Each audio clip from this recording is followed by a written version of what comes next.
India TV YouTube channel को subscribe करें और बेल आइकन दबाएं। नमस्कार, आप देख रहे हैं इंडिया टीवी। आपके साथ मैं हूं अर्चना सिंह। भारत में कोरोना के मामले लगातार कम हो रहे और वैक्सीनेशन की रफ्तार बढ़ रही है, लेकिन राहुल गांधी कोरोना के खिलाफ पीएम मोदी की रणनीति को नौटंकी कह रहे हैं। मोदी के कोरोना मैनेजमेंट पर सवाल उठा रहे हैं। यहां तक कि राहुल ने मौत पर सियासत भी शुरू कर दी। राहुल ने विदेशी अखबार का हवाला दिया, ये तक कह दिया कि भारत में 42 लाख लोग मरे। राहुल ने एक कदम आगे बढ़कर यह भी कहा कि उन्होंने कांग्रेस शासित राज्यों के सीएम को फोन करके कहा कि मौत का एग्जैक्ट फिगर दो। क्या वाकई में राहुल को लगता है कि भारत में 42 लाख लोग मर गए?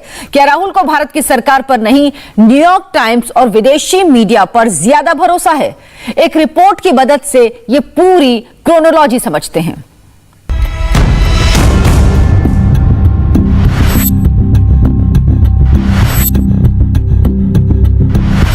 क्या भारत में 40 लाख से ज्यादा लोगों की मौतें हो सकती हैं? क्या वाकई में 3 लाख नहीं 42 लाख लोग कोरोना से मर सकते हैं?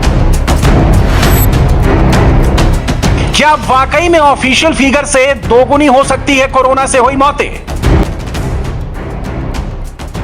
न्यूयॉर्क टाइम्स ने पहला सिनेरियो दिया 6 लाख मौतों का, दूसरा सिनेरियो दिया 16 लाख मौतों का और तीसरा सिनेरियो दिया 42 लाख मौतों का। और यह सब कुछ सिर्फ अनुमान के आधार पर। सोचिए, एक विदेशी अखबार क्वेश्चन मार्क वाली हेडलाइन के साथ सिर्फ अनुमान के आधार पर खबर छाप देता है कि भारत में मौतों का आंकड़ा 42 लाख हो सकता है। कांग्रेस पार्टी क्वेश्चन मार्क नहीं देखती, फायदे के हिसाब से न्यूयॉर्क टाइम्स के नंबर उठाए जाते हैं, उसे कांग्रेस की टाइमलाइन पर चिपकाया जाता है और मोदी के खिलाफ माहौल बनाया जाता है। न्यूयॉर्क टाइम्स का सेम आर्टिकल पहले राहुल फैलाते हैं, फिर वही स्क्रीनशॉट प्रियंका अपनी टाइमलाइन पर कट कॉपी पेस्ट करके चिपकाती हैं। पिछले कुछ घंटों में कांग्रेस का पूरा इकोसिस्टम न्यूयॉर्क टाइम्स के भ्रामक आर्टिकल का इस्तेमाल अपने सियासी फायदे के लिए कर रहा है। फैक्ट यह है कि विदेशी अखबार में छपा यह आर्टिकल मनगढ़ंत है। सच यह है कि अमेरिकी अखबार ने झूठे नंबर्स दिखाए। न्यूयॉर्क टाइम्स की रिपोर्ट को बेसलेस बताया गया। आर्टिकल्स में छपे नंबर को डिस्टॉर्ट करके परोसा गया। मगर ऐसा लगता है कि राहुल और मोदी के दूसरे सियासी दुश्मनों को इंडिया पर नहीं, न्यूयॉर्क टाइम्स के झूठ पर ज्यादा भरोसा है। इसलिए आज सबसे पहले न्यूयॉर्क टाइम्स का ही फैक्ट चेक कर लेते हैं। राहुल का फैक्ट चेक आगे करेंगे। सबसे पहले कुछ अमेरिकी हेडलाइंस पढ़िए। अक्टूबर 2020 में फोर्ब्स मैगजीन में छपा था कि अमेरिका में कोरोना से हुई मौतों के नंबर्स दुनिया में किसी भी देश के मुकाबले कहीं ज्यादा हैं। कुछ दिनों पहले ही अमेरिका की ऑनलाइन मैगजीन slate.com ने एक नई स्टडी के हवाले से खबर छापा कि अमेरिका में कोरोना से हुई मौतों का आंकड़ा 9 लाख से ज्यादा हो सकता है, लेकिन ये नंबर्स बताए नहीं गए। इसके बाद 7 मई 2021 को न्यूयॉर्क पोस्ट ने छापा कि 9 लाख मौतों के नंबर सामने आने के बाद अमेरिका की सीडीसी पूरे मामले की जांच करेगी। अमेरिका में कोरोना से 9 लाख लोगों की मौत हो गई। ये तो हर खबर की फ्रंट पेज हेडलाइन होनी चाहिए। न्यूयॉर्क टाइम्स को भी ये खबर छापनी चाहिए थी। मगर फिर हमारी नजर न्यूयॉर्क टाइम्स के 28 मई 2021 की कोरोना वायरस वर्ल्ड मैप पर गई।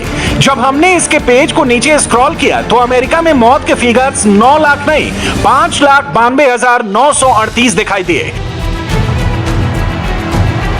सवाल यह है कि क्या न्यूयॉर्क टाइम्स अमेरिका के असली नंबर छिपा रहा है? जवाब इस ग्राफिक्स में है।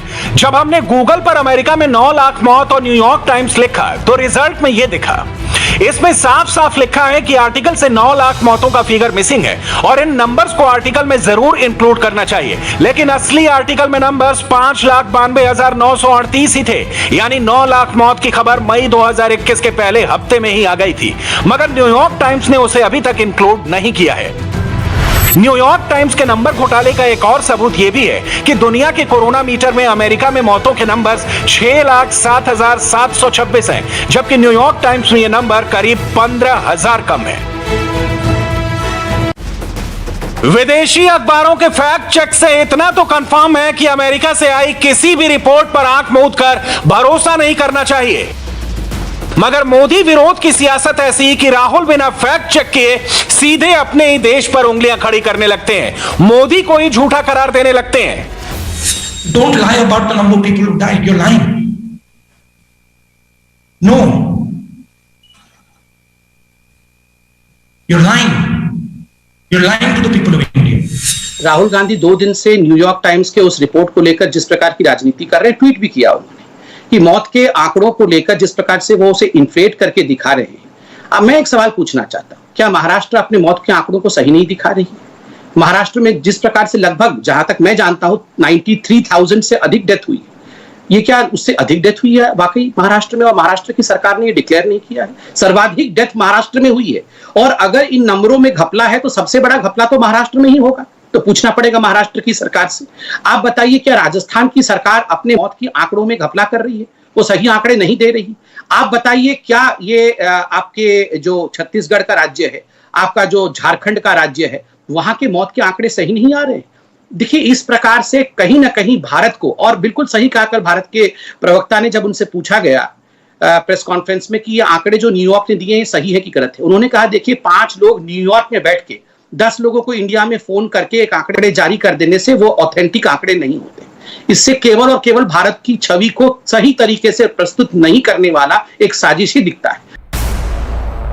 चलो माना कि मोदी से सियासी टकराव है, मगर राहुल ने विदेशी एजेंडा फैलाने से पहले देश के वैज्ञानिकों की बात क्यों नहीं सुनी?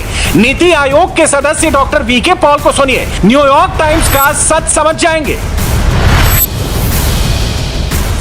और जब उसको एक बिना सोचे समझे कोई नंबर अटैच कर दिया जाता है, हमारा नंबर क्या है 0.05, ये क्या ले रहे हैं 0.3%, मान लीजिए 6 गुना, क्यों, किस बेस पे? एक्सपर्ट्स ने कहा कि ये 0.3 है, फिर और एक्सपर्ट ने कह दिया 0.6 है, वो 12 गुना कर दिया। लेकिन इस रिपोर्ट में अपने तरीके से ही 12 गुना बना दिया, और उसको दिखा के आप कितने मिलियन लिख लो। अगर मैं ही वो चीज न्यूयॉर्क पे लागू करूं 3 गुना, तो उनकी डेथ 16,000 मई के पीरियड में, और खुश हो रहे हैं कि हमारी मोर्टेलिटी जो है 0.97% इन्फेक्शन की है। मैं 3 गुना करता हूं तो 50,000 डेथ है, मैं 6 गुना करता हूं तो 90,000 डेथ है, और 12 गुना करता हूं तो 1,75,000 डेथ है। पर ये वो नहीं कहते, वो अपना 16,000 ही कहते हैं। सोचिए, राहुल को न्यूयॉर्क के नंबर्स पर फुल कॉन्फिडेंस है, मगर उन्हें भारत का आंकड़ा गलत लगता है। फैक्ट तो यह है कि मोदी विरोधियों की टाइमलाइन पर अपना अपना ड्रामा चल रहा है। इसकी एक फिल्म शुक्रवार को रिलीज हुई। राहुल ट्विटर वाली टाइमलाइन से नीचे उतरकर कैमरे पर आए, करीब आधे घंटे की प्रेस कॉन्फ्रेंस की। शुरुआत में राहुल की वाहवाही वाली मिनी फिल्म दिखाई गई। राहुल ने 2020 में क्या कहा, 2021 में क्या लिखा, इसका प्रचार हुआ। इसके बाद मोदी पर सियासी हमले वाले वीडियो फिट किए गए, और कैमरे पर आते ही राहुल ने सियासी स्क्रिप्ट पढ़नी शुरू कर दी, डर का माहौल पैदा करना शुरू कर दिया। प्रधानमंत्री ने जो नौटंकी की, प्रधानमंत्री ने जो अपनी जिम्मेदारी पूरी नहीं की, इसका कारण सेक्रेटरी है। और मैं देश को अभी बता रहा हूं, अगर वैक्सीनेशन इसी रेट पे चलता गया, मतलब आज के प्लान पे अगर आप चलें, तो मई 24 में हिंदुस्तान की पूरी जनता का वैक्सीनेशन होगा। अगर इस रेट पे वैक्सीनेशन चलता गया तो 3rd वेव आएगी, 4th वेव आएगी, 5th वेव आएगी।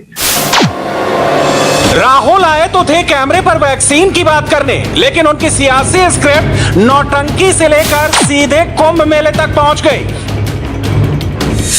यहां पे मतलब बंगाल में इलेक्शनियरिंग हो रही है,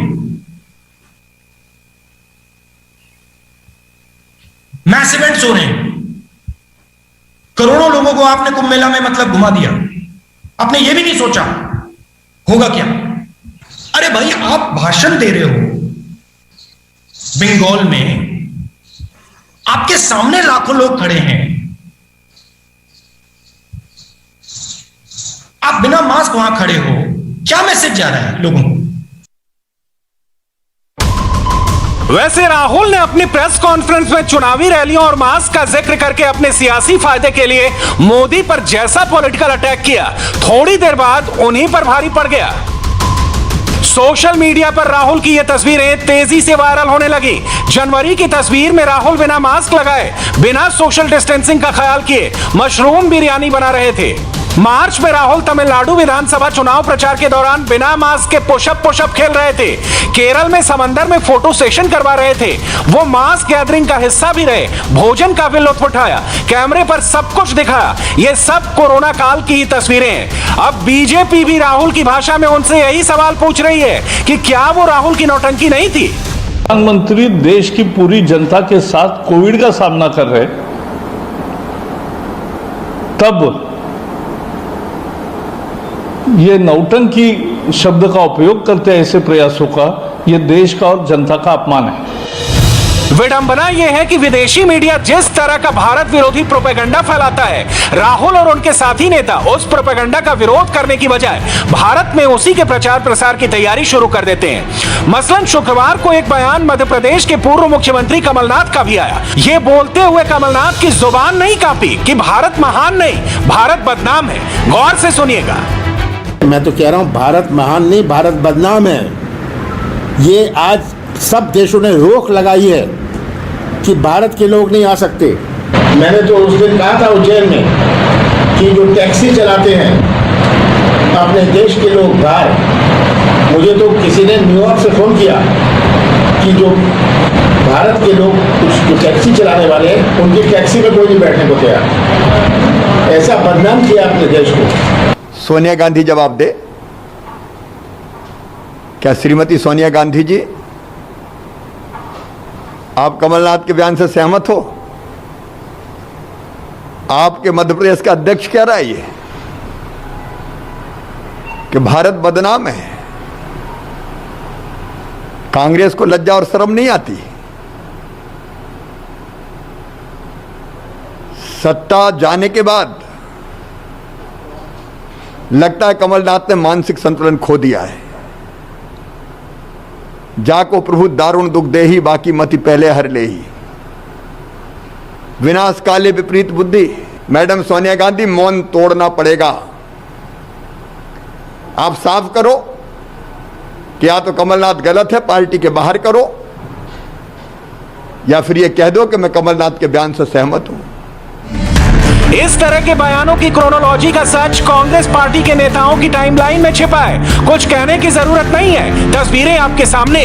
पहले विदेशी मीडिया फैलाता है, फिर ट्विटर पर राहुल और उनके साथी उसे घुमाते हैं और इस तरह देश को बदनाम करने की पटकथा लिखी जाती है।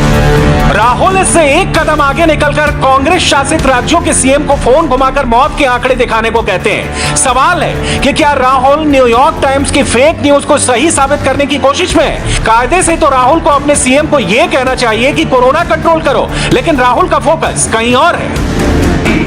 मैंने अपने चीफ मिनिस्टर से पर्सनली बात की है और मैंने उनसे कहा कि देखिए,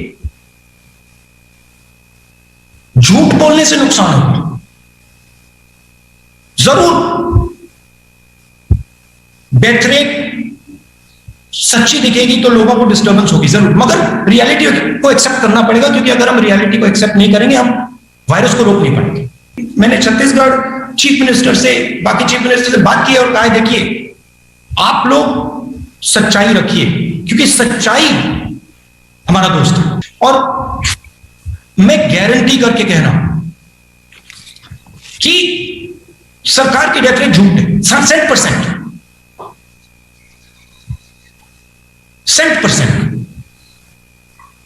और मतलब एक्सपोनेंशियली झूठ है, एक्सपोनेंशियली। ये नहीं कि मतलब 5% ज्यादा है, 10% ज्यादा है। राहुल के ऑडियो वीडियो सुनकर, उनके हाव भाव देखकर फिलहाल तो ऐसा ही लगता है कि राहुल को बस किसी तरह यह साबित करना है कि न्यूयॉर्क टाइम्स सच कह रहा है और सरकार झूठ कह रही है। विदेशी मीडिया के नंबर सही हैं और सरकार के आधिकारिक नंबर्स गलत हैं। सबसे पहले मैं आपको जिस रिपोर्ट के बारे में आप रेफर कर रहे हैं, मैं आपको सबको रिक्वेस्ट करना चाहूंगा कि वह रिपोर्ट टोटली बेसलेस है, एब्सोल्युटली फॉल्स है। क्योंकि रिपोर्ट किसी एविडेंस से ना तो सपोर्टेड है ना बैक्ड है कि इन टर्म्स ऑफ कि क्या बेसिस पर कैलकुलेशन की गई है. But on what basis this group pulls out infection mortality rate of 0.3 एक सिनेरियो, 0.15 एक सिनेरियो, 0.6 एक सिनेरियो? क्यों? किस बेस पे? That is a flaw in this. This is just an assumption and a feeling of some people, and therefore this is something which should have been not published, particularly in so-called prestigious publication. लेकिन इस तरह से outrageous factor suddenly theoretical लेके आना without any basis, without any data from the ground, just on the basis of assumptions that 5 people sit together, make phone call and hold a virtual meeting, perhaps that's what they did, is not right and not fair, and we don't accept this. अब आप खुद सोचिए कि जो लोग मोदी विरोध के चक्कर में विदेशों से आए फॉल्स नैरेटिव को चिल्ला चिल्ला कर सही बताने लगे, झूठे नंबर्स का ढोल पीटने लगे, तो फिर देश की असली बदनामी कौन कर रहा है? नमस्ते, मैं हूं मीनाक्षी जोशी। वीडियो और खबरों से अपडेट रहने के लिए India TV YouTube channel subscribe करें, बेल आइकन दबाना ना भूलें। जुड़े रहें इंडिया टीवी के साथ।